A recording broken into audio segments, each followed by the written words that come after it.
नमस्कार। प्रभा साक्षी news network के खास कार्यक्रम शौर्य पथ में आप सभी का स्वागत है। इस सप्ताह हम बात करेंगे इजराइल हमास संघर्ष की, रूस यूक्रेन युद्ध की, अमेरिकी राष्ट्रपति जो बाइडेन और चीनी राष्ट्रपति की मुलाकात की और म्यांमार में बिगड़ते हालात की। इन सब मुद्दों पर हमारे साथ बातचीत के लिए उपस्थित हैं ब्रिगेडियर श्री DS त्रिपाठी जी, सेवानिवृत्त। सर, आपका कार्यक्रम में बहुत बहुत स्वागत है। शुरुआत सर इजराइल हमास संघर्ष से ही करते हैं। यह संघर्ष अब किस मोड़ पर है? भारत ने संयुक्त राष्ट्र में लाए गए प्रस्तावों पर इजराइल का साथ क्यों नहीं दिया? इसी मुद्दे से जुड़ा एक सवाल यह भी है कि क्या इजराइल हमास युद्ध से रूस और चीन को फायदा हो सकता है? नीरज जी, देखिए, अभी इजराइल और हमास का ये जो संघर्ष है, इसको तकरीबन 20 दिन हो गए जो हम बात कर रहे हैं। इनकी लड़ाई जब से शुरू हुई, और आप ज़्यादा नहीं, 2-3 दिन पहले की अगर स्थिति देखिए तो हमने जो पहले प्रेडिक्ट किया था कि ये लड़ाई धीरे होगी, स्लो चलेगी आगे, वो जो है उसी हिसाब से चल रही है।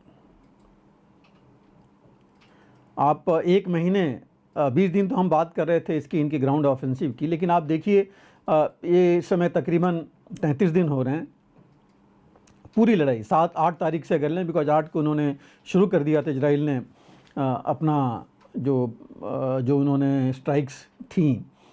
तो आज से अगर आप मिलाइए तो देखिए कुल मिलाकर के 1 महीने से ऊपर हो गया, और इसमें 31 दिन में ग्राउंड ऑफेंसिव इन्होंने लेट शुरू की।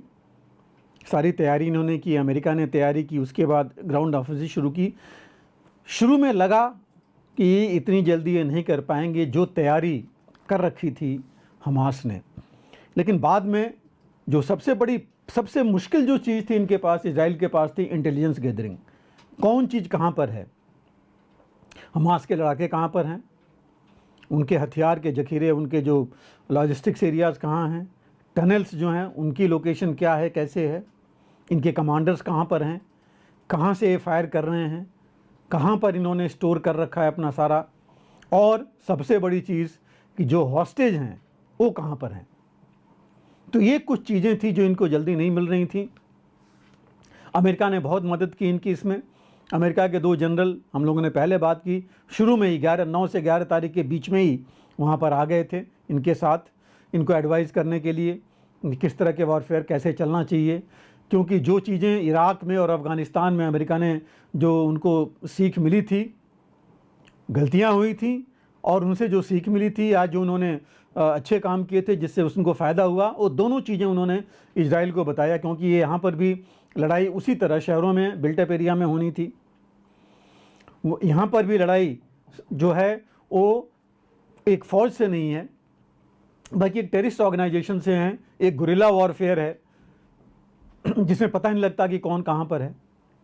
तो ये सब चीज़ों के लिए इन्होंने कुछ समय लिया, और उसके बाद इन्होंने एक इंटीग्रेटेड वॉर शुरू किया इजराइल ने। और जो इंटीग्रेटेड वॉर है उसमें सब कुछ था। इंटेलिजेंस कमांड सेंटर बना जिसमें पूरी इंटेलिजेंस वहाँ की ली गई, जितने भी सोर्सेज थे, एयर, ग्राउंड, नेवल, ह्यूमन, जो इलेक्ट्रॉनिक इंटेलिजेंस है, साइबर इंटेलिजेंस है, AI है, सबसे इन्होंने सैटेलाइट, साइबर, सबसे जो है उन्होंने इंटेलिजेंस गैदरिंग का एक इंटेलिजेंस सेंटर बनाया, एक इंटेलिजेंस कमांड सेंटर बनाया उन्होंने। फील्ड इंटेलिजेंस को और सारे इंटेलिजेंस को इंटेलिजेंस कमांड सेंटर में आया, और उसी कमांड सेंटर से डायरेक्शंस जो है ये अपने फोर्सेस को दे रहे थे, चाहे वो एयर था, चाहे वो ग्राउंड फोर्सेस थी, चाहे नेवल।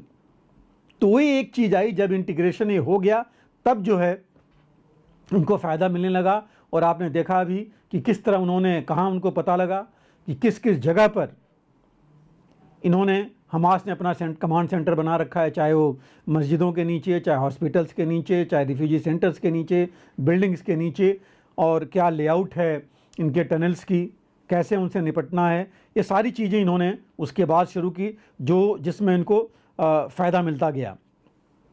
शुरू में तो काफ़ी हमास भी एक्टिव था, रॉकेट्स फायर करता रहा, और जैसे अर्बन वॉरफेयर में होता है, उन्होंने बूबी ट्रैप्स लगाए ट्रैप करने के लिए इनके सोल्जर्स को स्नाइपर्स लगाए थे बिल्डिंग्स में कि इनको सोल्जर्स को एक एक करके निशाना लिया जाए, क्योंकि सोल्जर्स के लिए जगह थी नहीं इन बिल्टअप एरिया में, इन शहरों में, इन गलियों में। और जितने मलबा रबल्स गिरे हुए थे उनकी वजह से मूवमेंट इनका स्लो हो रहा था, तो वो लोग जो है इनको अच्छी तरह टारगेट कर सकते थे स्नाइपर्स, लेकिन उसका भी इन्होंने बचाव ढूंढा। इसीलिए इनकी कैजुअल्टीज़ कम हुई, जो अभी तक तकरीबन 160 के आसपास हैं। हालांकि 340 टोटल 340 से 400 के बीच में इजराइल सोल्जर्स की जो अभी तक की कैजुअल्टीज़ हैं वो हो रखी हैं। तो ऐसे करके इन्होंने जो है उन्होंने ये भी देखे, पहले ही उन्होंने देखा या उनको खबर मिली इंटेलिजेंस में ही कि जो हमास जो है पूरी तैयारी कर रहा है इनको एम्बुश करने के लिए इन गलियों में, इन शहरों में, इन जो रबल्स या बिल्डिंग्स हैं, उसके लिए भी इन्होंने काट ढूंढा, तरकीब सोची, स्ट्रेटजी बनाई। नेवल एरिया में भी कि वहाँ भी अगर ये ट्राई करें सी में करने के लिए तो क्या कर सकते हैं। तो ये सारी चीज़ें इन्होंने की और इसकी वजह से इनको काफ़ी फ़ायदा हुआ। इनकी जो एयरफोर्स यूनिट्स हैं उन्होंने सटीक इंफॉर्मेशन दी। जो इनकी आर्टिलरी थी, इन्होंने इंटेलिजेंस के बाद एयरफोर्स, आर्टिलरी और टैंक्स इनको कंबाइन किया और उसके बाद इन्फेंट्री को साथ में भेजा कि कवर मिले इन्फेंट्री को। जो ऑब्जेक्टिव हैं उनको सॉफ्टन अप कर दिया जाए जिससे कि इन्फेंट्री आराम से अपनी कार्रवाई कर सके, उसको ज़्यादा रेसिस्टेंस ना मिले और जो हमास है वो ज़्यादा उनको टारगेट नहीं कर पाए। तो इस तरह से जो है उन्होंने एयर डिफेंस को फुल्ली ऑटोमेट किया और ज़्यादा अपने। तो ये कुछ चीज़ें थी जिनसे उनको अभी फ़ायदा मिला है। हालांकि जो खास करके इनकी साइबर इंटेलिजेंस यूनिट है, जो यूनिट नंबर 6200 है, एयरफोर्स इंटेलिजेंस यूनिट है जो 9900 नंबर है उसका, और ह्यूमन इंटेलिजेंस यूनिट 504, ये जो है मेन एक्टिव हैं उस इलाके में, जो सटीक जानकारी लेकर के, चाहे हमास के लीडर्स हैं, इन्होंने 30 से ज़्यादा लीडर्स को मार दिया अभी हमास के। पहले इन्होंने नंबर्स नहीं देते थे कि कितने हमास के लड़ाकों को मारा है, बट अब ये कह रहे हैं 1100 से ज़्यादा हमास के लड़ाके मारे गए हैं। तो ये सारी चीज़ें इफ़ेक्टिव इंटेलिजेंस मिलने पर पॉसिबल हुई हैं, जिससे इनको फ़ायदा हुआ है। लेकिन जो मुश्किल हो रही है वो है जो अर्बन गुरिल्ला वॉरफेयर हमास कर रहा है, या एसिमेट्रिक वॉरफेयर कहिए कि ये असमान जो एक तरह से लड़ाई है कि वो कोई फ़ौज तो है नहीं कि ड्रेस में है एक गुरिल्ला युद्ध कर रहा है। कभी सिविलियंस के बीच में आपने देखा हेडक्वार्टर्स कैसे बना रखे हैं उन्होंने, हॉस्पिटल्स, मस्जिद, जो रिफ्यूजी इलाके हैं और जो रहने वाले इलाके हैं वहाँ पर इन्होंने कर रखा है। तो ये जो चीज़ है उसकी वजह से थोड़ा स्लो चल रहा है, जो कि ये था कि ये स्लो होना था। हालांकि मैं अगर कंपेयर करूं, अगर आप लीजिए अमेरिका ने यही काम, उनको यही चीज़ मिली थी वियतनाम और अफ़गानिस्तान में, और वहाँ पर अमेरिका का नुकसान ज़्यादा हुआ था। अमेरिका के ज़्यादा सोल्जर्स मारे गए थे दोनों, वियतनाम में और अफ़गानिस्तान में। और पता है आपको वियतनाम में क्यों उनको वापस आना पड़ा था? वहाँ भी गुरिल्ला वॉरफेयर ही था। लेकिन यहाँ पर अमेरिका ने इनको काफ़ी सीख दी है, वहाँ से इन्होंने सीख ली है और वो उन चीज़ों से लेकर के अपनी उन्होंने स्ट्रेटजी बनाई और वहाँ से उन्होंने अपनी लड़ाई की है। आप देखिए जो एस्टिमेट है इनका कि जो कुछ अचीव किया अमेरिका ने इराक में, तकरीबन 1 लाख सिविलियंस मारे गए थे। गाजा में तो 12,000 मारे गए हैं अभी तक जो रिपोर्ट्स हैं। तो इस ऐसे युद्ध में एक कैजुअल्टीज होती हैं, चाहे वो इराक था, चाहे अफ़गानिस्तान था, चाहे वियतनाम था, चाहे इराक था।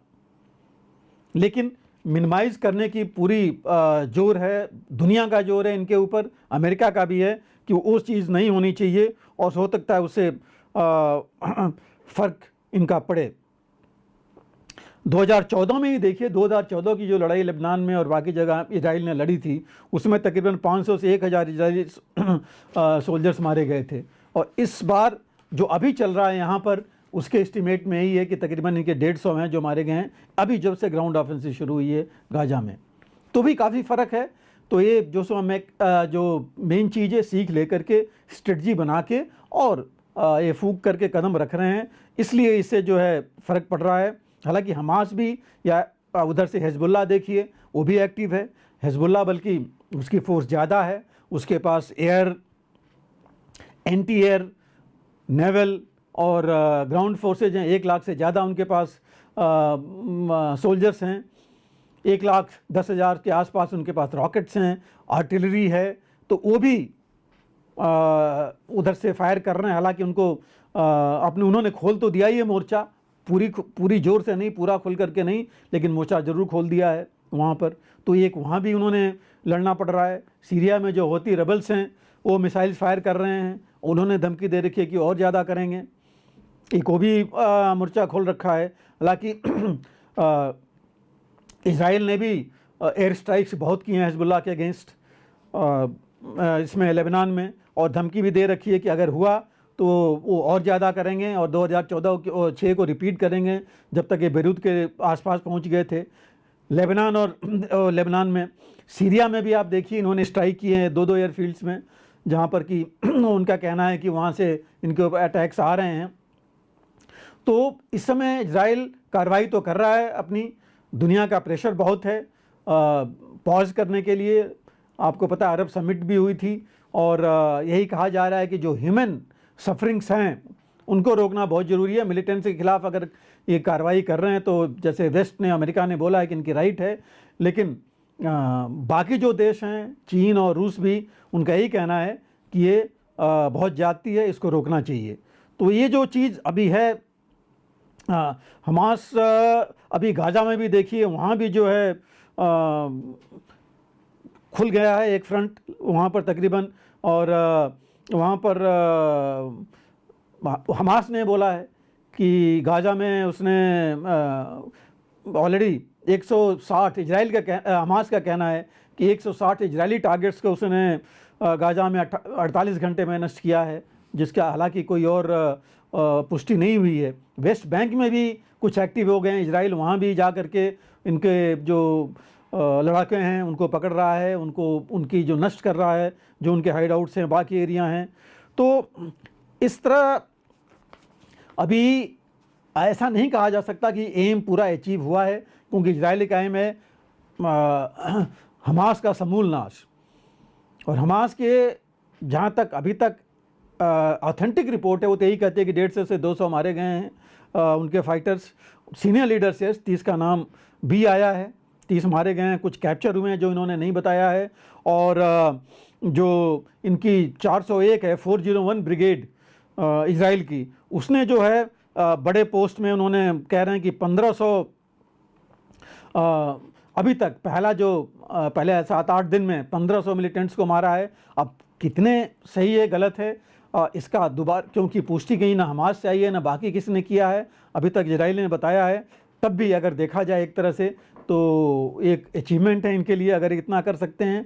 लेकिन इजराइल का खुद का एस्टीमेट है कि 30 से 40 हज़ार हमास के लड़ाके मौजूद थे। तो ये कितनी जल्दी ये हो पाएंगे, या इनके जो सपोर्ट बेस है, ईरान इनको और अभी सपोर्ट कर रहा है, बाकी देश भी, अरब देश कुछ और मुस्लिम कंट्री सपोर्ट में आ गए हैं।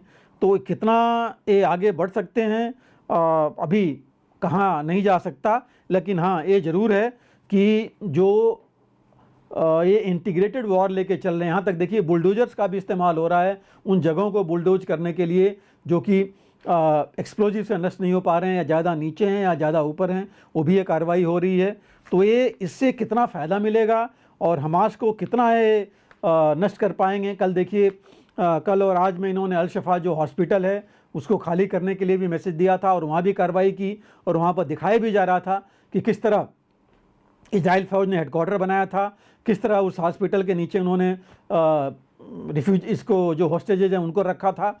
तो ये अगर चीज़ है तो ये कहा जाएगा कि हाँ, इंटेलिजेंस अच्छी मिलने लगी है। इफ़ेक्टिव इंटेलिजेंस मैं कहूँगा वॉर टाइम जो कॉम्बैट इंटेलिजेंस है वो मिलने लगी है, और उस पर अगर कार्रवाई होगी तो उस पर इनको फ़ायदा होगा इजराइल को। लेकिन मैं दोबारा कहूँगा कि इस समय जिस तरह की लड़ाई चल रही है वो उसमें अभी समय लगेगा, और इतनी जल्दी इसके ख़त्म होने की या रिजल्ट की आशा नहीं कर सकते अनलेस हमास सरेंडर करे। और हमास ने भी बोल दिया कि वो सरेंडर नहीं करेगा, वो पूरा सक्षम है आगे की लड़ाई लड़ने में। और जिस तरह की लीडरशिप हमास ने ले ली है इन टेररिस्ट ऑर्गेनाइजेशंस में, लगता नहीं कि वो ये छोड़ना चाहेगा और वो सपोर्ट लेकर के आगे चलता रहेगा। तो इसलिए थोड़ा समय लगेगा अभी भी इनको इजराइल को अपने पूरे ऑब्जेक्टिव को हासिल करने में। दूसरी चीज़ जो हम बात कर रहे थे कि चीन और रूस को इससे क्या फ़ायदा हो सकता है। देखिए, डेफिनेटली चीन और रूस को ज़रूरत क्या है इस समय? जो सबसे बड़ी ज़रूरत है चीन और रूस को, रूस का देखिए, जब से यूक्रेन वॉर हुआ था, रूस कहा जा रहा था कि दुनिया में अलग थलग पड़ गया था। यूरोप में था, ये वेस्टर्न यूरोप में, और जो ये ग्लोबल साउथ था, खास करके अरब वर्ल्ड में और ग्लोबल साउथ में भी वो अलग थलग पड़ रहा था। चीन भी धीरे धीरे घुसपैठ बना रहा था, लेकिन वो भी ज़्यादा पॉपुलर नहीं था।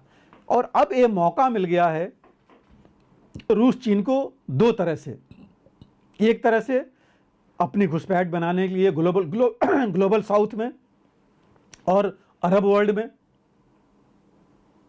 चीन और दुनिया का जो नज़र अभी उस पर लगी हुई थी यूक्रेन वॉर पर, उसको हटा के यहाँ फोकस करने की, वेस्टर्न कंट्रीज़ को और अमेरिका को दोबारा ये दिखाने, दुनिया को या जो ग्लोबल साउथ देख के देश हैं उनको उनकी नज़र में लाने के लिए कि ये सारा काम वहाँ भी यूक्रेन में भी यही कर रहे थे और यहाँ भी यही सह दे रहे हैं, ये कर रहे हैं। इसमें ये भी चीज़ हमें ध्यान में रखना चाहिए कि दोनों के, रूस और चीन के संबंध इजराइल के साथ भी अच्छे थे। ज्यूज़ रूस में भी हैं, यूक्रेन में भी हैं, उनका ट्रेड चल रहा था इजराइल का रूस से, चीन के साथ ट्रेड चल रहा था। और पिछले महीने ही, रादर मैं कहूँगा कि सितंबर में न्यूज़ आ रही थी कि नेतन्याहू चीन जाने वाले थे इसी मुद्दे पर, ट्रेड के मुद्दे पर, इकॉनमी के मुद्दे पर बात करने के लिए। तो रूस और चीन एक तरह से अगर देखा जाए तो फूंक करके कदम रख रहे हैं, क्योंकि आपको ये भी याद होगा कि रूस ने, पुतिन ने यहाँ तक बोला था कि वो मीडिएशन करना चाहते हैं इस लड़ाई में, शांति लाने के लिए। और हमास का एक डेलीगेशन अभी कुछ दिन पहले रूस गया हुआ था पुतिन से बातचीत करने पर, और ये जताया जा रहा था कि उन दोनों लोगों के बीच में किसी तरह शांति लाने पर या पॉज या सीज फायर की बात भी हो सकती है। या खास करके इजराइल ने भी उस समय रूस से कहा था, खास करके होस्टेजेस के लिए, कि उनके रिलीज़ के लिए बात करने के लिए, तो वो भी बात वहाँ हो रही थी। तो ये जो चीज़ें हैं ये दिखाती हैं कि रूस और चीन, मैं कहूँगा कि फूंक करके कदम रख रहे हैं। वो नहीं चाहते कि बिल्कुल ख़राब इजराइल के हों। उनको अमेरिका और यूरोप से कोई मतलब नहीं है जितना कि उनको इजराइल से।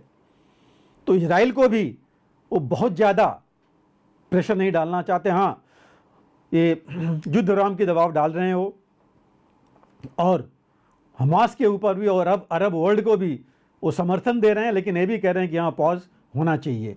तो कुछ फ़ायदा उनको ज़रूर मिल सकता है दो चीज़ों पर, दो फ्रंट पर, ग्लोबल साउथ में अपनी पैठ बढ़ाने के लिए, यूरोप और अमेरिका को और नीचा दिखाने के लिए, और ये बताने के लिए कि ऐसे मौक़ों पर साथ देने के लिए चीन और रूस दोनों इनके साथ हैं।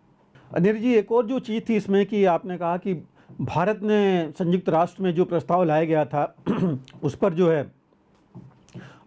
एब्सटेन किया, साथ नहीं दिया। देखिए, उसमें जो प्रस्ताव था एक नॉन बाइंडिंग रिजोल्यूशन आया था। बेसिकली जॉर्डन ने ये प्रस्ताव वहाँ लाया था यूनाइटेड नेशंस में। इस प्रस्ताव में बेसिकली ये था कि वहाँ इजराइल एग्रेसर है, इजराइल को ये वहाँ शांति विराम करना चाहिए, और ह्यूमैनिटेरियन जो वहाँ नुकसान हो रहे हैं उसको जो है उस पर ध्यान देना चाहिए। और उन्होंने बेसिकली इस प्रस्ताव में मुख्य जो मुद्दा था वो यही था कि युद्ध विराम होना चाहिए, और इजराइल जो है वहाँ पर काफ़ी एक्शन ले रहा है जो नहीं होना चाहिए इंटरनेशनल लॉ के मुताबिक। और जो ख़ास करके उन्होंने बोला कि मानवीय जो चीज़ें हैं, मानवीय सहायता के लिए युद्ध विराम होना चाहिए, और सिविलियंस मारे जा रहे हैं वो रुकना चाहिए, जान माल का नुकसान जो है रुकना चाहिए। भारत का जो कहना था ये था कि इसमें किसी भी तरीके से। और ये जो प्रस्ताव है अगर देखा जाए तो इसमें 120 देशों ने हाँ किया था, इसमें 14 ने नहीं इसके अगेंस्ट वोट किया था और 45 ने एब्सटेन किया था, जिसमें भारत भी था। इसमें भारत का मुख्य जो बिंदु थे उसमें भारत ने कहा था कि देखिए भारत तो सपोर्ट करता है 2 नेशन थ्योरी, इजराइल को और पैलेस्टीन को कोई एग्जिस्ट करना चाहिए। लेकिन अभी जो बात हो रही है, जिस तरह की टेररिस्ट अटैक और बर्बरता हमास ने की थी इजराइल में, भारत उसका कतई समर्थन नहीं करता, चाहे वो इजराइल में हो चाहे कहीं हो। उस बारे में भी प्रस्ताव आना चाहिए कि हमास ने ये बर्बरता की थी वहाँ पर, और वो टेररिज्म था, टेररिस्ट एक्ट था जिसको कंडेम करना चाहिए, वो चीज़ उसमें नहीं इंक्लूड किया गया जो एक मुख्य प्रस्ताव था जो भारत का। और इसमें भारत ने अमेंडमेंट भी मूव किया, लेकिन वो उसमें आया नहीं तो भारत ने इसीलिए एब्सटेन किया।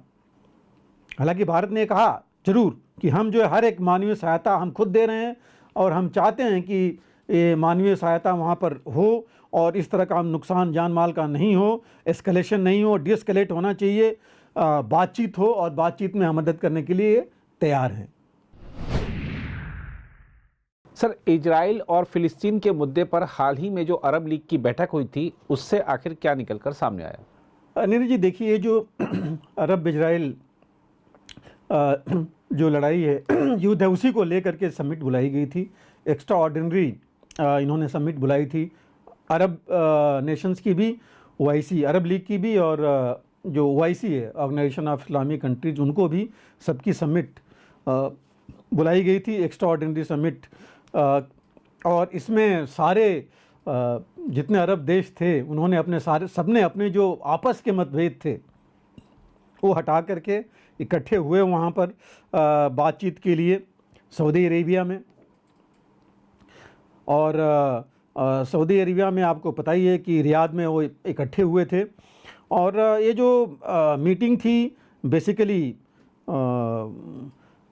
जो प्रिंस सलमान थे वो खुद ही लोगों को इकट्ठा किए, उन्होंने बातचीत की, उन्होंने ईरान से भी बात की और ईरान से बात करके उनको बुलाया था। अब इसमें जो मीटिंग थी बेसिकली आप देखिए सारे देश तो आए थे, लेकिन अगर बैकग्राउंड में अगर जाएं हम तो इन्होंने सबने जो इजराइल को ज़रूर ये बोला कि इजराइल ज्यादती कर रहा है, ये नहीं होना चाहिए।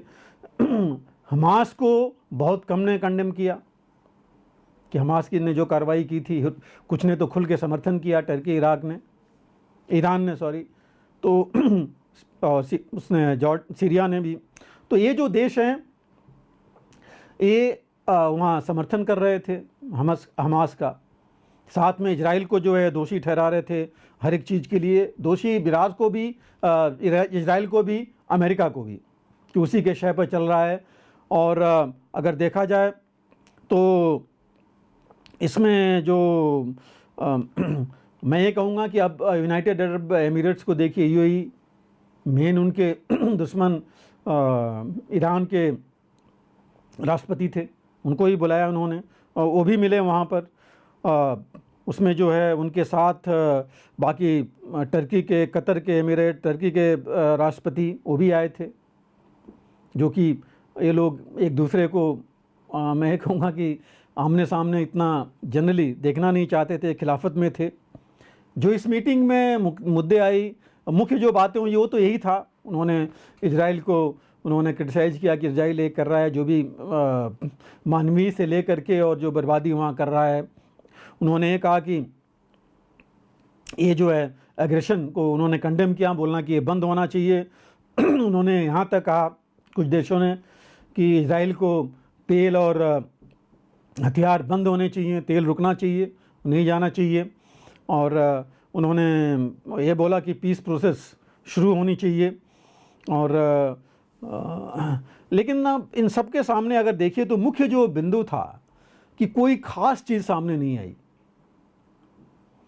किसी ने खुल करके अमेरिका की खिलाफत नहीं की। अगर देखा जाए ईरान अगर छोड़ दीजिए तो कोई किसी ने खुल करके खिलाफत नहीं की अमेरिका की।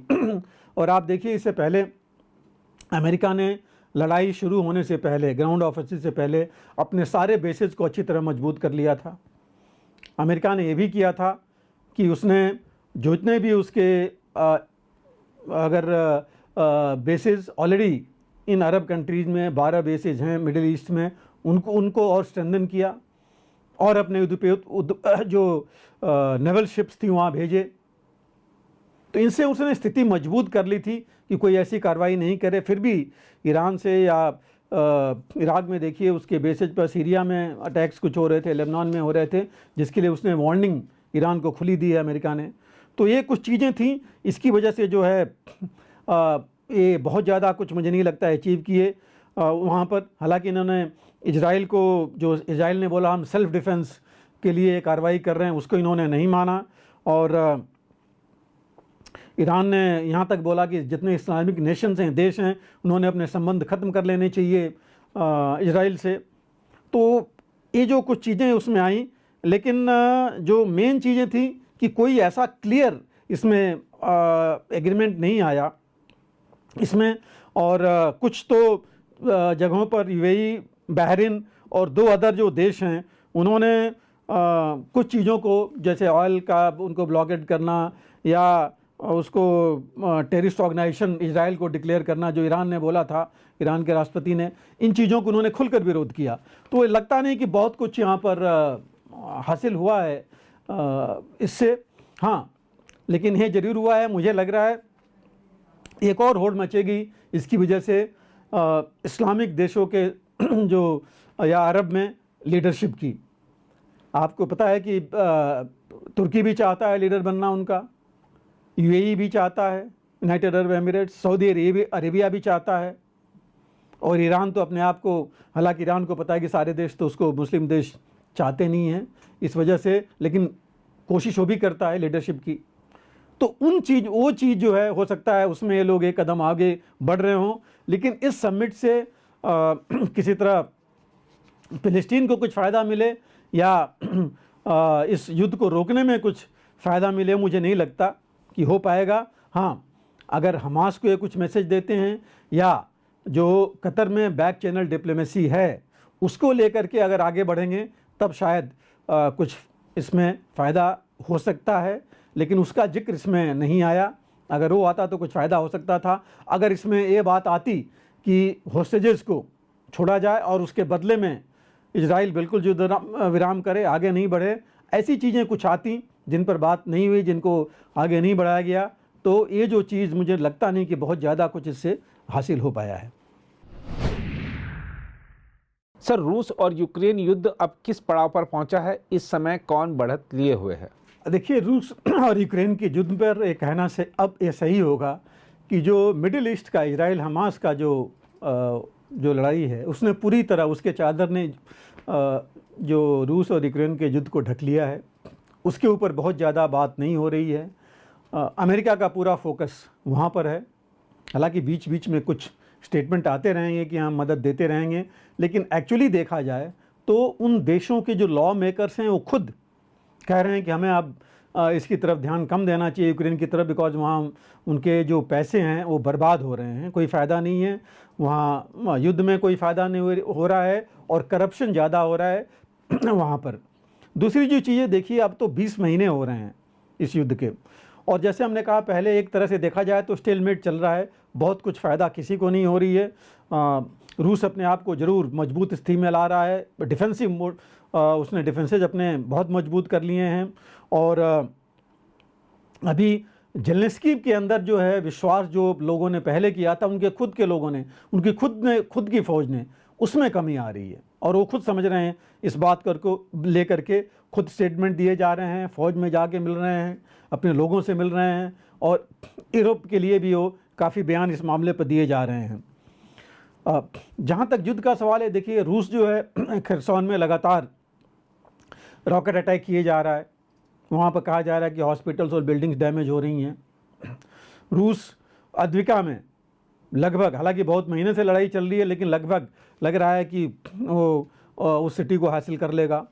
बखमुत में देखिए कई महीनों से लड़ाई चल रही है, मई से देखा जाए लड़ाई चल रही है। आउटस्कर्ट्स को तो यूक्रेन का कब्जा है, शहर पर रूस का है, उसकी लड़ाई मई जून से चल रही है, लेकिन अभी तक कुछ खास प्रोग्रेस वहाँ पर नहीं हो पाया है, यूक्रेन आगे नहीं बढ़ पाया है उस जगह पर। तो और जो रूस है अभी भी यूक्रेन के इंफ्रास्ट्रक्चर और एनर्जी सेक्टर पर अटैक किए जा रहा है, जिससे अभी विंटर्स आने वाले हैं, प्रॉब्लम आएगी। ऑलरेडी बारिश का महीना है, वहाँ मैन आदमी या जो इनकी गाड़ियां हैं वो भी ठीक से कीचड़ में और बाकी पानी की वजह से आगे नहीं बढ़ पा रही इतना ज़्यादा। तो बहुत ज़्यादा कुछ फ़र्क नहीं पड़ रहा है उसमें। हालांकि एक अनकन्फर्म्ड रिपोर्ट आई थी कि यूक्रेन ने शायद निप्रो के ईस्टर्न बैंक पर कुछ फुटहोल्ड लिया है, लेकिन वो बात आगे पुष्टि नहीं हो पाई है, क्योंकि ईस्टर्न पर तो पूरा रूस है और वहाँ पर अगर यूक्रेन को फुटहोल्ड मिल जाता है तो वो आगे बढ़ सकता है वहाँ पर, लेकिन इसकी पुष्टि कहीं से नहीं हो पाई है।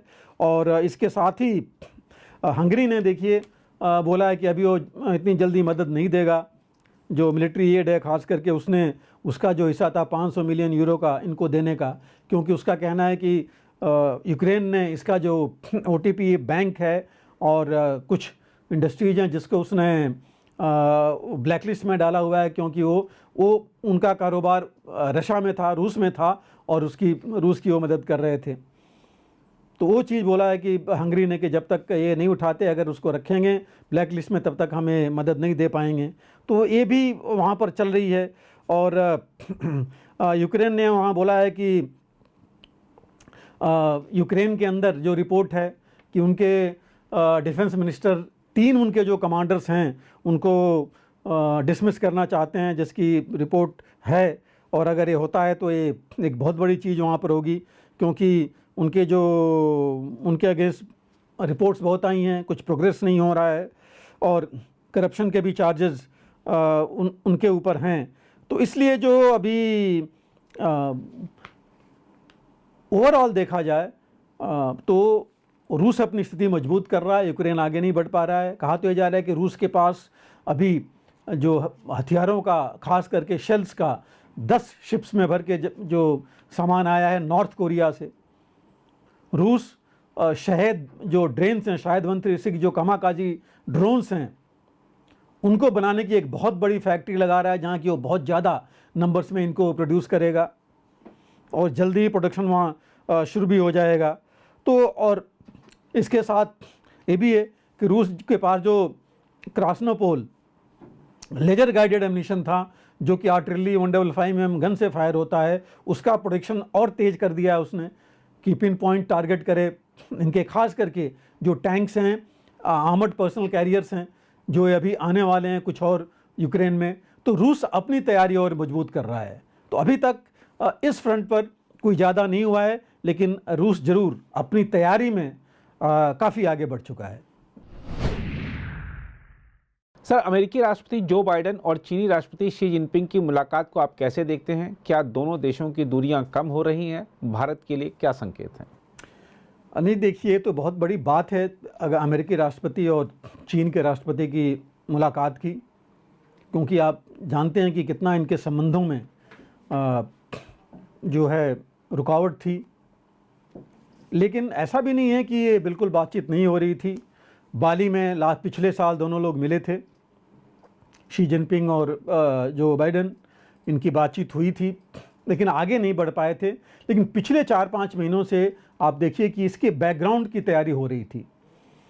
खुद जो है अमेरिका के सेक्रेटरी ऑफ स्टेट ब्लिंकन वहाँ गए, इनके ट्रेजरी सेक्रेटरी जेलन वो भी गई थी वहाँ बातचीत के लिए। और बीच में ये भी था कि CIA के डायरेक्टर विल्बर स्मिथ वो भी गए थे वहाँ चीन में। हालांकि ये चोरी छुपे वो जाते ही हैं, चोरी छुपे वो भी गए थे वहाँ। तो ये बैकग्राउंड में तो ये चीज़ ऑलरेडी चल रही थी, डेलीगेशंस गए थे, विजिट्स हो रही थी। तो ये लग रहा था कि ये ग्राउंड बन रहा है मुलाकात का। और अभी जो है मुख्य जो चीज़ है, ये एशिया पैसिफिक इकोनॉमिक कोऑपरेशन की मीटिंग है, जिसमें 20 देशों के राष्ट्राध्यक्ष वहाँ आ रहे हैं। सैन फ्रांसिस्को में मीटिंग शुरू हो गई है आज। उसके लिए ये इकट्ठे हो रहे हैं और उसमें ये मौका दिया गया था, मौका मिला दोनों को मिलने का। हालांकि आप देखें तो शी जिनपिंग G20 में नहीं आए थे मीटिंग में। तो ये जो बैकग्राउंड बना है कुछ महीनों में और जो हालिया वर्ल्ड स्टेज है, यूक्रेन का देखिए, रूस यूक्रेन का, और अभी जो अमेरिका जो ये इजराइल मिडिल ईस्ट की हमास की स्थिति है, तो वो देखते हुए और जो ट्रेड की प्रॉब्लम्स दोनों की थी, ताइवान, ये सब चीज़ें लेकर के लग रहा था कि ये मुलाकात होगी और इसकी तैयारियां चल रही थी। अभी इशूज देखिए मेन इनके बीच में क्या है। एशिया पैसिफिक तो है, जिसके पहले मिल रहे हैं, रूस यूक्रेन की जो हमने बात की, मिडिल ईस्ट की बात की, ताइवान की जो प्रॉब्लम चल रही है, और जो एक्सपोर्ट कंट्रोल्स इतने ज़्यादा लगा रखे हैं अमेरिका ने, वो तो ट्रंप के टाइम से शुरू हुए थे, जो अभी तक चल रहे हैं। कहा जा रहा है कम से कम 300 बिलियन डॉलर का नुकसान हो रहा है दोनों के बीच इसकी वजह से। और कोई जो खास करके मिलिट्री कम्युनिकेशन आपस में इनकी नहीं है।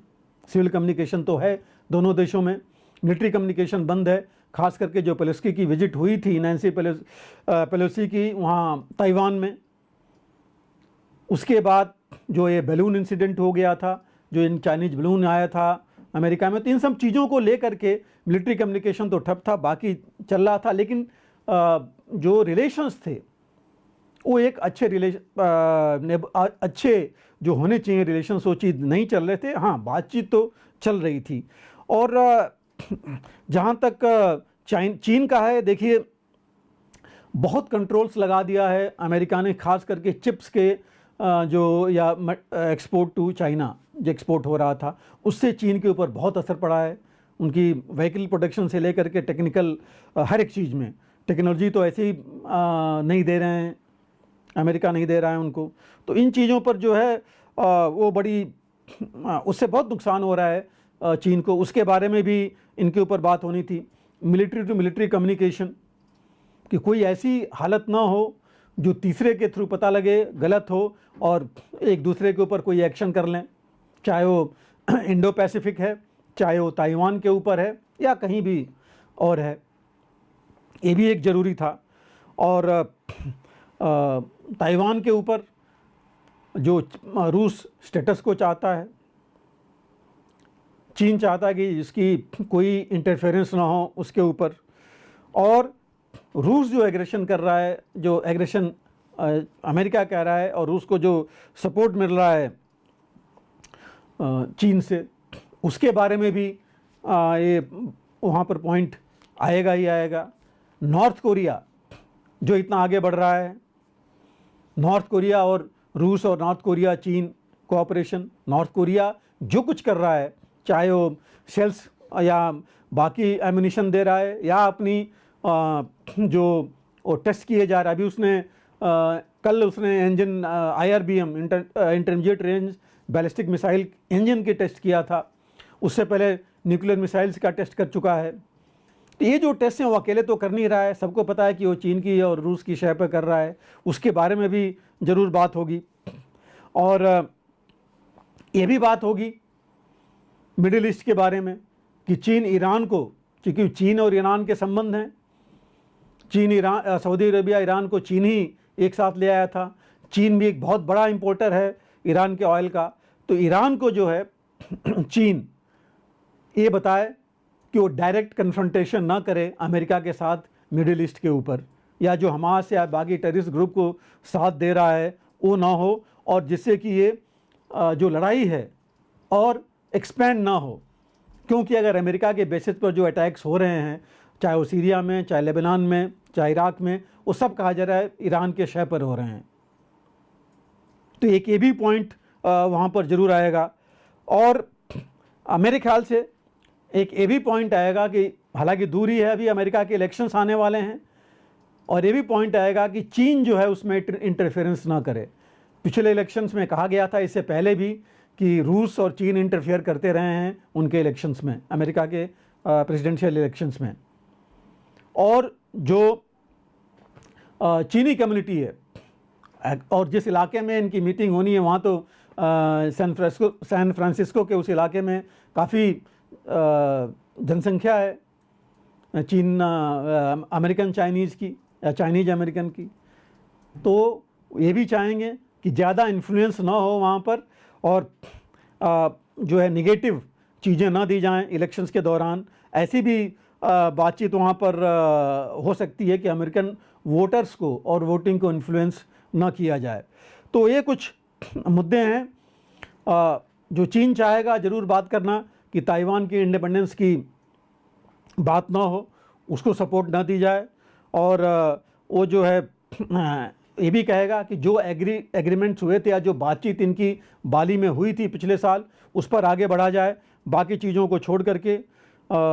स्पाई बलून वगैरह जो है ऐसी चीज़ें ना हों, श्योर इसके बारे में भी मुझे लग रहा है कि ये लोग बात करेंगे, और ऐसे वो करेंगे कि जो बातचीत चल रही है कि कन्फ्रंटेशन ना हो, कोऑपरेशन हो, म्यूचुअल कोऑपरेशन हो, नेट जीरो कोऑपरेशन हो। नेट जीरो कोऑपरेशन मीन्स ऐसा कोऑपरेशन जिसमें दोनों को विन विन सिचुएशन में है, दोनों को लॉस नहीं हो, दोनों को गेन हो, दोनों को लॉस नहीं हो। टैरिफ्स वापस करने की, जिससे चीन को बहुत नुकसान हो रहा है, 200 से 300 बिलियन डॉलर एस्टिमेट रहा है 2-3 सालों में, वो ना हो। और फॉरेन इन्वेस्टमेंट जो चाइना को अभी बहुत जोड़ते हैं, जो रुक गया है, और चाइनीज इकॉनमी बिल्कुल नीचे जा रही है, उसके लिए ये चाहेंगे। हालांकि ट्रंप का कल ही स्टेटमेंट दिया था, ट्रंप ने सैन फ्रांसिस्को पहुंचने के बाद उन्होंने कहा था कि हम ये चाहते हैं जीरो जो ये कोऑपरेशन है, नेट जीरो सम कोऑपरेशन, लेकिन हम ये नहीं चाहते कि जो हमारी इंडस्ट्री है, इंडस्ट्रियल सीक्रेट्स हैं, उनको मजबूर किया जाए। जो चाइना की पॉलिसी है कि जो आप बना रहे हैं उसके सीक्रेट जो है आप चीन को बताएंगे, उस चीज़ पर काफ़ी डिफरेंस ऑफ ओपिनियन है, वो भी ये बातचीत होगी। तो ये कुछ मुद्दे हैं जिन पर बातचीत होगी, और डेफिनेटली मैं रिपीट करूँगा कि यूक्रेन और रूस और मिडिल ईस्ट दोनों जो बैक चैनल डिप्लोमेसी चल रही है, इन दोनों पर तो बातचीत ज़रूर होगी ही होगी, और ऑफ कोर्स ट्रेड और जो बाकी हैं इनके ऊपर बातचीत होगी, इन पर क्या असर आता है। हालांकि ग्राउंड बिल्डिंग बहुत हुई है, इसके ऊपर ग्राउंड वर्क बहुत हुआ है, विजिट्स बहुत हुई हैं, डिप्लोमेट्स की दोनों कंट्रीज़ में काफ़ी डिप्लोमेटिक एक्टिविटी रही है। यहाँ तक कि जो जगह सेलेक्ट हुई है इनकी मीटिंग की, कैसे करेंगे, कहाँ पर सिलेक्शन करना है, कहाँ पर इनको बिठाया जाए, कोशिश ये की गई कि रूट ऐसा हो कि एंटी चाइना डेमोन्स्ट्रेशन बहुत होते हैं अमेरिका में, वो इनके रास्ते में नहीं आए, वो शी जिनपिंग को नहीं दिखाई पड़े या पता लगे। क्या लाइकिंग्स हैं, डिसलाइकिंग्स हैं, उनका ध्यान रखा जाए। तो काफ़ी डिटेल में ये सब इन चीज़ों पर भी लोग गए हैं, जिनकी मीटिंग हुई है, मीटिंग जहाँ पर हो रही है ऑलरेडी, और आज ये मीटिंग होनी है। तो मेन जो मुद्दा है, 2-3 वही मुद्दे हैं कि इकॉनमी और ये जो यूक्रेन रशिया और बाकी इधर की बात जो मिडिल ईस्ट की है ना, ऑफ कोर्स ताइवान जो मेन मुद्दा है चाइनीज़ की, इनके ऊपर ही ज़्यादा केंद्रित रहना है। और दोनों जगह खास करके चीन में बहुत उससे उत्सुकता से देखा जा रहा है कि इस मीटिंग्स के क्या आउटकम निकलते हैं, और ऑफ कोर्स बाकी देश भी ज़रूर देख रहे होंगे। सर, रिपोर्टें हैं कि चीन राज्य में भीषण लड़ाई के बाद म्यांमार के 2000 लोग भागकर भारत आ गए हैं। बताया जा रहा है कि ये संख्या 5000 भी हो सकती है। कहीं इससे मिजोरम को उसी तरह तो खतरा नहीं हो जाएगा जैसा कि मणिपुर में हाल में देखने को मिला था। मणिपुर हिंसा के समय भी बाहरी तत्वों पर ही तमाम तरह के आरोप लगे थे। म्यांमार की स्थिति को देखते हुए भारत सरकार को क्या एहतियाती प्रबंध करने चाहिए? नीरज जी, थोड़ा हम ये मामला, चूँकि मैं कहूँगा कि चलता रह रहा है मामला, ख़त्म नहीं हुआ था और अभी नहीं शुरू हुआ है जी, काफ़ी दिनों से है, काफ़ी सालों से है जी। और आप देख रहे हैं कि हमारा नॉर्थ ईस्ट अनस्टेबल है इसी वजह से कि एक तो बॉर्डर इतना पोरस है म्यांमार के साथ। हमारा तकरीबन देखा जाए तो 1600 किलोमीटर का बॉर्डर है जी, और हमें पता है कि वहाँ पर कैसी गतिविधियाँ होती रही हैं जी। तो ये सब सारी चीज़ें हैं जो कि अभी भी वहाँ चल रही हैं, ख़ास करके जब से वहाँ पर मिलिट्री रिजीम आई थी जी। आपको याद है 2021 में वहाँ पर कू हुआ था जी, और मिलिट्री रिजीम आई थी और उन्होंने काफ़ी रिस्ट्रिक्शंस लगाए थे। और जहाँ की बात का आप कर रहे हैं शिन स्टेट की जी, वहाँ पर काफ़ी अपोजिशन हुआ था और अभी भी है। मिलिट्री जुंता का वहाँ पर। और उस समय तकरीबन 50,000 लोग जो है भाग करके भारत में आए थे। जी। और ये जो फिगर है तकरीबन ये UNHCR की, ह्यूमन राइट्स UNHRC की रिपोर्ट है जो अकाउंटेड फॉर है, उन्होंने जो बताया है। जी। और उनका कहना था कि तकरीबन 40,000 से ज़्यादा लोग मिजोरम में रह रहे हैं जी। आए हुए हैं। और इधर अगर आप आइए आप मणिपुर में, तो वहाँ तकरीबन 8,200 के आसपास जी। हैं। और इनका वो भी है कि करीब 5,000 अभी भी हैं जो कि रजिस्टर्ड हैं UNHRC से जी। एसाइलम के लिए। हालांकि भारत परमिट नहीं करता वहाँ यूनाइटेड नेशंस HRC वगैरह इन लोगों की एक्टिविटीज़ जाने के लिए, क्योंकि अनस्टेबल रीजन है वहाँ पर, इस वजह से। जी। तो एक मुद्दा बना हुआ है इंटरनेशनल जो भी ऑर्गेनाइजेशन से और भारत के बीच में इस इलाके के लिए। लेकिन उस समय की अगर हम बात करें थोड़ा पीछे की, तो ये चीज़ जब ये हुई थी 2021 में, तो देखिए सभी ने कंडम किया था। भारत ने ज़रूर कहा था कि हाँ डेमोक्रेसी वहाँ होनी चाहिए, लेकिन बहुत खुले शब्दों में भारत ने दोनों ये जो मुद्दा रिफ्यूजीज़ का है इसको नहीं उठाया था उसमें दुनिया में, या इतना ज़्यादा कंडमनेशन नहीं किया था इनका जो मिलिट्री रिजीम थी। उसके कारण कई थे, क्योंकि हमारा भी अनस्टेबल था नॉर्थ ईस्ट, और आपको पता है कि हमारे वहाँ से बेस बना करके म्यांमार में काफ़ी जो इंसर्जेंट ग्रुप्स हैं, टेररिस्ट हैं, वो थे वहाँ पर। और इस वजह से शायद एक भी रीजन था कि भारत नहीं चाहता था कि अगर हम ज़्यादा अपोज करें और पता लगे कि वहाँ जो मिलिट्री रिजीम है और ज़्यादा शायद जो हमारे एंटी इंडिया या भारत के खिलाफ के जो ये सेपरेटिस्ट या इंसर्जेंट या टेररिस्ट फोर्सेज हैं, तो ये भी एक कारण था उस समय जो कि नहीं था। और एक और दूसरा कारण कि जितने ये बॉर्डर स्टेट्स हैं, चाहे आप मिजोरम लीजिए, मणिपुर लीजिए, आप नागालैंड लीजिए, ये सारे इनकी जो है उन बॉर्डर के जो म्यांमार के बॉर्डर है उनके जो स्टेट्स हैं, खासकर चिन जो हमारे साथी चिन प्रांत उनका चिन स्टेट है, इनके लोगों के साथ संबंध हैं, इतनी सिमिलरिटी है, एक तरह के ही लोग हैं, तो उनमें आना जाना भी लगा रहता है। बॉर्डर पोरस है, कई जगह की फेंसिंग नहीं है, कोई ऐसी चीज़ नहीं है जो हमारे बाकी बॉर्डर्स पर है। तो वो चीज़ है जो कि आने जाने में किसी को भी मदद कर रही है। तो इस वजह से जो आर्म्ड ग्रुप्स भी हैं जो हमारे नॉर्थ ईस्ट को डिस्टेबलाइज कर रहे थे, और कईयों को तो शायद जो है चीन से मिल रहा था। चीन भी पहले लगा हुआ था उस इलाके को डिस्टेबलाइज करने में, म्यांमार के। चीन आप जानती हैं जहां उसको जगह मिल रही थी वो अपने ग्रैब करना चाहता था। तो वो जो थी वो भी एक पॉलिसी थी जिसको कि भारत नहीं चाहता था कि अगर हम वहाँ ज़्यादा इंटरफेयर करेंगे तो चीन उसका फ़ायदा उठाएगा। हालांकि ऐसा नहीं कि चीन फ़ायदा नहीं उठा रहा है, लेकिन उतना ज़्यादा नहीं था। और सिलीगुड़ी कॉरिडोर जो हमारा है, जो कि पूरे नॉर्थ ईस्ट को देखता है, उसका भी डर था कि कहीं वो उनकी मदद ले करके म्यांमार को अपने कब्जे में लेकर, कब्जे मतलब उसके ऊपर बैठ करके या डेड डिप्लोमेसी या कुछ भी करके वहाँ आकर के हमें थ्रेटन करे। उसी तरह हिंद महासागर में जो स्टेट ऑफ मलाक्का है, जो इसके साथ है, वो जो म्यांमार के और इनका जो सी कोस्ट है, वहाँ पर आकर के एलजीटी कोको आइलैंड्स में तो अब वो अपना बढ़त बना ही लिया है, वहाँ भी बेस बना रहा है चीन, लेकिन वहाँ से और ज़्यादा अपनी प्रेजेंस रख करके म्यांमार में और हमको थ्रेटन करे।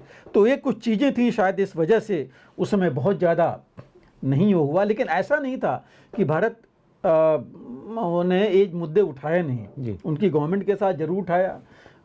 इनफैक्ट 2021 में अपने भारत सरकार ने ऑर्डर भी दिया था इन मणिपुर और मिजोरम इन स्टेट्स को कि जितने लोग आए हुए हैं उनको आइडेंटिफाई किया जाए और उनको वापस भेजा जाए। ये भी चीज़ उस समय की गई थी। और जो इसके अलावा जो शिन स्टेट है, देखिए बेसिकली वहीं से इतनी सिमिलरिटी बहुत है, और वहीं के लोग ऐसे हैं कि जो कि ज़्यादा हैं खिलाफत में म्यांमार के जो ये मिलिट्री रिजीम है, और उसकी वजह से उनके खिलाफ जो है काफ़ी कार्रवाई होती रही है। इनफैक्ट उस समय भी 2021 में भी उन्होंने, 2022 में रादर, और अभी भी इस साल भी उन्होंने फाइटर एयरक्राफ्ट का इस्तेमाल किया था इनके खिलाफ, जो कि अपने देश में तो लोग कर ही करते हैं, कम ही करते हैं, काफ़ी कम करते हैं। और 2021 में हालांकि इंसर्जेंट ग्रुप्स जो हमारे उन्होंने बेस बनाया हुआ था, उन्होंने 2021 में, आपको याद है कि उन्होंने असम राइफल्स के एक कंपनी पर उन्होंने एम्बुश भी लगाया था। जी। एक ऑफिसर को भी उन्होंने, सीओ को उन्होंने मारा था। और हमारी फौज ने भी वहाँ, आपको याद है अच्छी तरह की, वहाँ भी सर्जिकल स्ट्राइक की थी। सबसे पहले वहीं की, सबसे पहले एक्चुअली वहीं की थी। तो ऐसा नहीं है कि भारत चुपचाप रहा है, और ये चीज़ बिना म्यांमार की गवर्नमेंट के उससे तो नहीं हो सकता। तो मतलब ऐसा था कि ये हमारे अंडरस्टैंडिंग थी कि उनको जो इंसर्जेंट ग्रुप हैं या भारत के खिलाफ वाले ग्रुप हैं, उनको इतना मदद वहाँ से नहीं दिया जाएगा। और ये देखिए, जो चिन स्टेट है जिसकी आप बात कर रहे हैं, जहाँ से ये हो रहा है, ये जो है जो दो वहाँ पर मेन ग्रुप्स हैं जी। एक चिन डिफेंस फोर्स है उस इलाके का जो कि है, और दूसरा जो है चिन नेशनल आर्मी है। ये दोनों मिल करके लड़ रहे हैं इनके खिलाफ जी, आर्मी के खिलाफ, वहाँ के जिनकी सरकार अभी मिलिट्री गवर्नमेंट वहाँ चल रही है। और इस खिलाफत में ही 2021-22 दोनों में मिलिट्री गवर्नमेंट ने काफ़ी इनके ऊपर वो, जैसे हमने कहा कि अभी उन्होंने बमबारी भी की जी फाइटर से जी। और वहाँ ये कहा गया था कि वहाँ तो तकरीबन एक आध उसमें टाउन्स में तो 1400 घर जो है बर्बाद हो गए थे जी वहाँ पर। और काफ़ी जो मतलब काफ़ी नुकसान वहाँ हुआ था, यहाँ तक कि उन्होंने 12-13 कॉलोनीज में, चाहे इलाकों में, उन्होंने काफ़ी नुकसान किया था जी। तो इस और एट्रोसिटीज़ भी हुई थी जो कि नॉलेज में है। तो वहाँ से लोग काफ़ी पलायन किए थे उस समय। अभी भी देखिए फरवरी में इस साल 2 फरवरी को, आई थिंक 2023 में, इस साल ही उन्होंने फिर यही किया था, बॉम्बिंग की थी वहाँ उन्होंने। और उन्होंने इनफैक्ट फरवरी में जो पहली चीज़ की थी, बॉम्बिंग तो बाद में की थी, उन्होंने 7 जिलों को वहाँ जो है उन्होंने डिक्लेयर कर दिया था, मार्शल लॉ लगा दिया था जी, कि बिल्कुल एक्टिविटीज इनकी नहीं हो। और उन्होंने जनवरी में ही एयर स्ट्राइक की थी एक विक्टोरिया कैंप है, जहाँ उन्होंने कहा कि विक्टोरिया कैंप में इन दोनों चिन डिफेंस फोर्स और चिन नेशनल आर्मी के जो है काफ़ी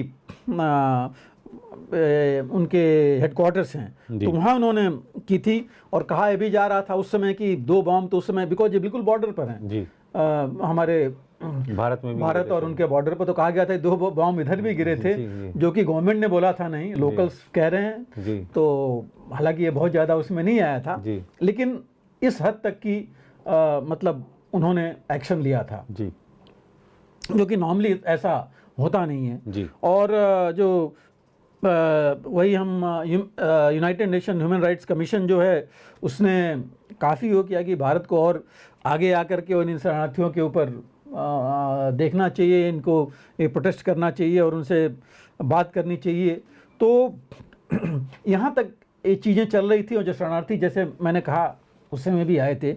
अभी जो आप कह रहे हैं, जो अभी की बात है, बिल्कुल सही है कि तकरीबन अभी 2 दिन पहले 13 नवंबर तक तकरीबन 5000 कहा जा रहा है कि वहाँ से रिफ्यूजीज़ आए हैं क्रॉस करके जी। और इनफैक्ट मणिपुर गवर्नमेंट के एक आईजी ने ही बोला है कि भाई 2-3 गाँव में आ करके हैं, कई जो हैं उसमें इंजर्ड थे, उनको ले करके गए हैं। हुआ है इस वजह से कि इन्होंने दोबारा एक एयर स्ट्राइक की वहाँ पर, 13 नवंबर की ही उन्होंने दोबारा एयर स्ट्राइक की चिन स्टेट में, और उसकी वजह से ये सारे रिफ्यूजीज वहाँ से भाग करके भारत में आए हैं जी। और जिसमें उन्होंने कहा कि तकरीबन यही नहीं, उनका ये भी कहना था कि 42 म्यांमार फोर्स के उनके आर्मी के, मिलिट्री के सोल्जर्स भी पकड़े गए हैं जी। उन्होंने रादर कह रहे हैं सरेंडर किया, जो कि असम राइफल्स को पुलिस ने हैंड ओवर कर दिया आगे की कार्रवाई करने के लिए।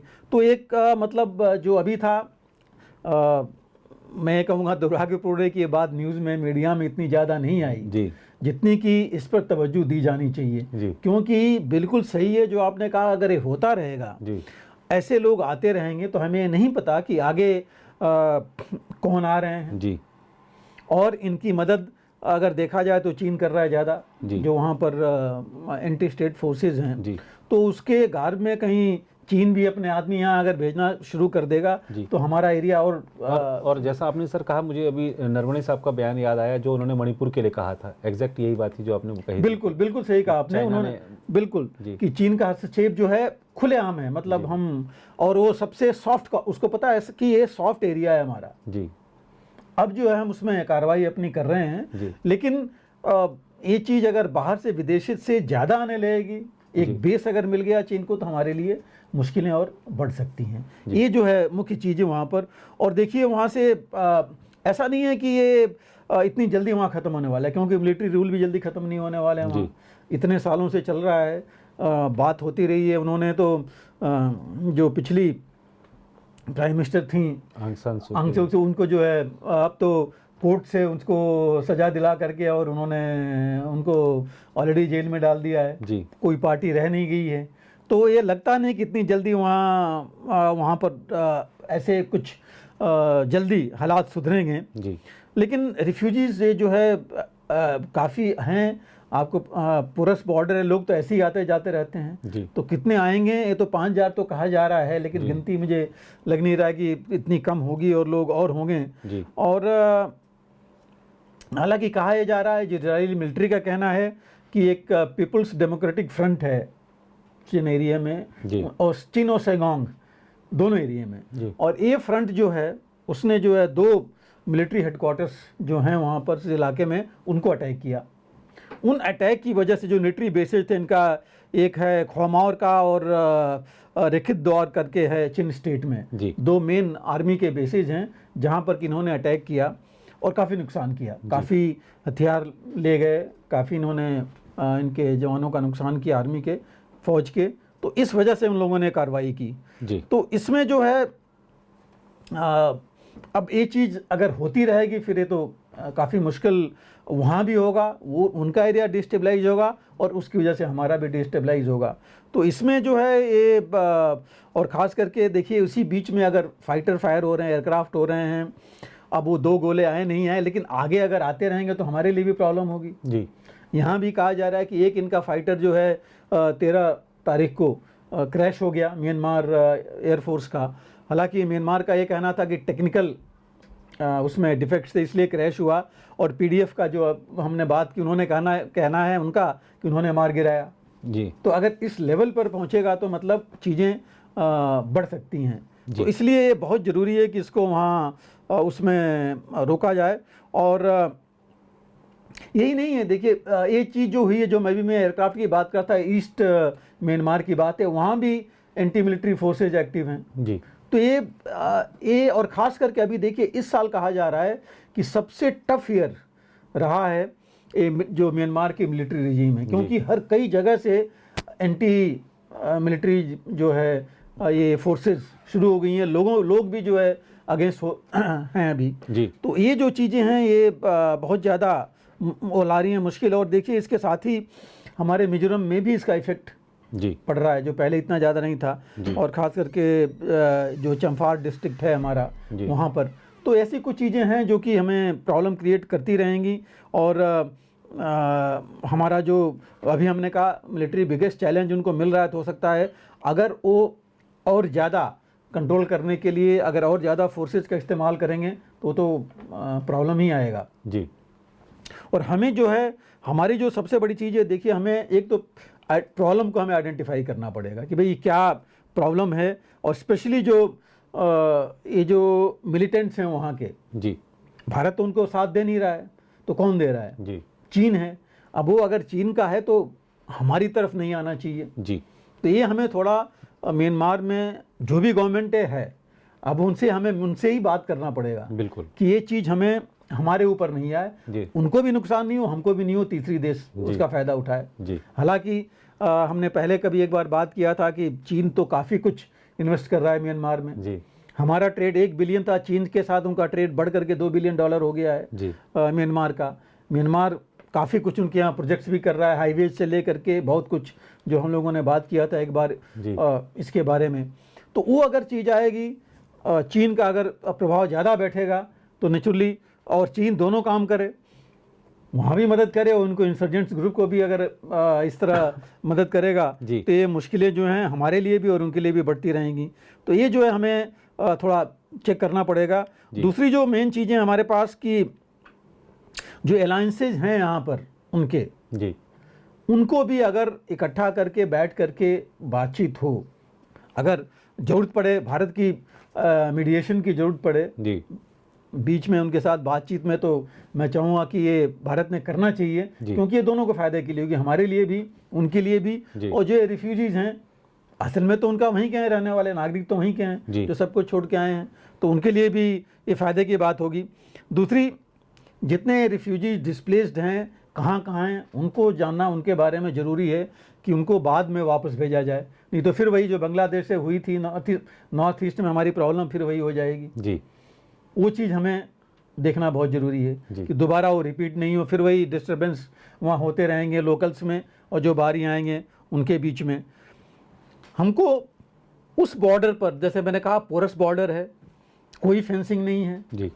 कोई आइडेंटिफिकेशन तो है, फेंसिंग नहीं। यहाँ तक कि देखिए हालत है मोरंग से मोरंग और बाकी जो इलाके हैं कुछ वहाँ पर ऐसी जगह हैं जहाँ पर लोगों के एक घर इधर है एक उधर है और एक ही फैमिली है जी। क्योंकि उन्होंने उस तरह करके बना लिया है। लोगों का यहाँ तक है कि 2-3 दिन जा सकते हैं, आ सकते हैं, कोई वीज़ा और कोई इसकी ज़रूरत नहीं है पासपोर्ट की। तो ऐसी चीज़ें हैं। अब वो कहीं दुश्मनी में मत बदल जाएं अगर ऐसी चीज़ आएगी तो इस तरह की। जैसे हमने देखा था जब ये बांग्लादेशी वहाँ आकर के रहे थे, आप जानती हैं आसाम से लेके बाकी उसमें क्या प्रॉब्लम है। तो एक वो चीज़ है जिसको हमको पहले ही, जिसे कहते हैं प्रीएम्प्ट, उसको रोकना होगा पहले ही। और जो खास करके जो टेररिस्ट और बाकी हैं उनको हमें म्यांमार गवर्नमेंट से बात करके एलिमिनेट करना ज़रूरी है जी, नहीं तो वो इसका फ़ायदा उठाएंगे। हमें नहीं पता कि रिफ्यूजी जा रहे हैं उनके साथ साथ और कौन आ रहा है जी। तो ये जो चीज़, क्योंकि देखिए भारत तो शुरू से है शरण देने वाला है, सबको शरण देता रहा है जी। और वो शरण देने वाले कई बार आगे आकर के खुद ही जो है रूलर बनने लगे और बाकी करने लगे। तो ये जो चीज़ें हैं जो हमें उसको देखना पड़ेगा।